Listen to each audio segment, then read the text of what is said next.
গল্পটি শুরু হয় নিজামপুর গ্রামের একটি কলেজ থেকে। রাইস্টার এই কলেজের সব থেকে ব্রিলিয়েন্ট একজন স্টুডেন্ট ছিল। রাইস্টার অনেকটাই শান্তশিষ্ট ছিল। সে প্রতিদিন স্কুলে এসে এক বেঞ্চের উপরে বসতো। একই ক্লাসে কলেজের সব থেকে সুন্দর মেয়ে নুসরাতও পড়তো। সেও প্রতিদিন রাইস্টারের একটি পাশের বেঞ্চে এসে বসতো। রাইস্টার নুসরাতকে অনেকটাই পছন্দ করতো, কিন্তু কখনো সেটা বলতে পারেনি। একদিন সায়েন্স ক্লাস চলতেছিল, তখনই ম্যাম নুসরাতকে একটি প্রশ্ন করে বসে। নুসরাত প্রশ্নটি শুনে অবাক হয়ে যায়, কেননা সেই প্রশ্নটির উত্তর জানতো না। তখনই রাইস্টার দাঁড়িয়ে যায় আর সে সুন্দর মতো ম্যামকে সেই প্রশ্নটির উত্তর দেয়। ক্লাসের সবাই রাইস্টারের এই উত্তর শুনে অবাক হয়ে যায়। নুসরাত যখন রাইস্টারের দিকে তাকায় তখন সে প্রথমবারের মতো ভালোবাসা অনুভব করে। কিছুদিন পরে রাইস্টার মনে মনে ভাবে আজকে সে নুসরাতকে বলেই দিবে। নুসরাত টিফিনের টাইমে বাইরে বসে তার একটি বান্ধবীর সাথে আড্ডা দিতেছিল। রাইস্টার নুসরাতের কাছে গিয়ে বলে, নুসরাত, আমি তোমাকে একটি কথা বলতে চাই। অনেকদিন থেকেই বলবো কিন্তু আমি বলে উঠতে পারিনি। আজকে আমি ডিসিশন নিয়েই ফেলি যে আজকে আমি তোমাকে বলে দিব। তোমার এত সুন্দর চেহারা দেখে আমি প্রথমবারের মতোই পাগল হয়ে গেছিলাম। আমি তোমাকে অনেকটাই ভালোবেসে ফেলেছি, প্লিজ না করে দিও না। নুসরাত রাইস্টারের চোখের দিকে তাকিয়ে বলে, কি সত্যি? আমিও না তোমাকে অনেকটা ভালোবাসি, কিন্তু আমিও তোমাকে বলতে পারিনি আই লাভ ইউ। রাইস্টারও তখন বলে আই লাভ ইউ টু। তাদের মধ্যে অনেক ভালো সম্পর্ক হয়ে যায়। এই কলেজের ভিতরে তাদের জুড়ি ছিল সব থেকে পারফেক্ট। কলেজ শেষ হয়ে যাওয়ার সঙ্গে সঙ্গে রাইস্টার আর নুসরাত দুইজনেই বিয়ে করে ফেলে। তারপরে তারা ঘোড়ায় করে বাসায় চলে আসে। দুইজনই তাদের বেডরুমে চলে আসে। নুসরাত তার ড্রেস চেঞ্জ করে এবং বিছানার উপরে শুয়ে পড়ে। রাইস্টার ও নুসরাত দুইজনই বিছানায় শুয়ে গল্প করতে থাকে। দেখতে দেখতে তাদের ভালোবাসা পূর্ণতা পেয়ে গেল। 2 সপ্তাহ খুব ভালোভাবেই কেটে গেল। নুসরাত, শহরের সব থেকে বড় একটি কোম্পানিতে আমার চাকরি হয়েছে। আজকে আমার অফিসের প্রথম দিন,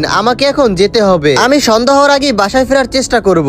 বাই, অল দ্য বেস্ট রাইস্টার। আমি জানি তোমার প্রথম দিন অনেকটাই ভালো যাবে, সাবধানে যেও। রাইস্টার তার অফিসের দিকে রওনা হয় এবং আস্তে আস্তে করে তার অফিসে পৌঁছেও যায়। রাইস্টার অফিসের ভিতরে প্রবেশ করে এবং ম্যামকে বলে, গুড মর্নিং ম্যাম, আমার নাম রাইস্টার। কালকেই আমার সিলেকশন হয়েছে আর আজকে জয়েনের প্রথম দিন। পায়েলের লুক রাইস্টারের হ্যান্ডসাম এবং পার্সোনালিটির উপরে আটকে গেছে। প্রথম দেখাতেই পায়েল রাইস্টারের প্রেমে পড়ে যায়। পায়েল একটি মুচকি হাসি দিয়ে বলে, ওহ তাইলে তুমিই রাইস্টার, ওয়েলকাম টু দা কোম্পানি। আমার নিজের কাজ শুরু করো আর আশা করি তুমি অনেক ভালো কাজ করতে পারবে, আমাদেরকে নিরাশ করবে না। রাইস্টার তার মন প্রাণ দিয়ে কাজ শুরু করে দেয়। রাইস্টার কাজ করতে থাকে আর পায়েল তাকে একটু পরপর তার পাশে পাশে ঘুরতেছিল। কয়েক ঘন্টা রাইস্টার কাজ করার পরে রাইস্টারের যখন লেটেস্ট প্রজেক্টটা পায়েলের হাতে দেয়, পায়েল তখন অনেকটাই অবাক হয়ে যায় এবং রাইস্টারকে বলে, রাইস্টার, আমি তোমার কাজ দেখে অনেকটা ইমপ্রেস হয়ে গেছি। সত্যি কথা বলতে আমি তোমার প্রেমে পড়ে গেছি। তোমার মতো হ্যান্ডসাম ছেলে আমার জীবনের এই প্রথমবার দেখলাম। তুমি কি আমাকে বিয়ে করবে? এই কথা বলে পায়েল যখন রাইস্টারকে জড়িয়ে ধরবে, ঠিক তখন রাইস্টার তখন তার সব শক্তি দিয়ে পায়েলকে ধাক্কা দিয়ে মাটিতে ফেলে দেয়। রাইস্টারের মাথা রাগে লাল হয়ে যায়। রাইস্টার তখন রাগান্বিত হয়ে বলে, আরে ম্যাম, আপনি সব কি ফালতু কথা বলতেছেন?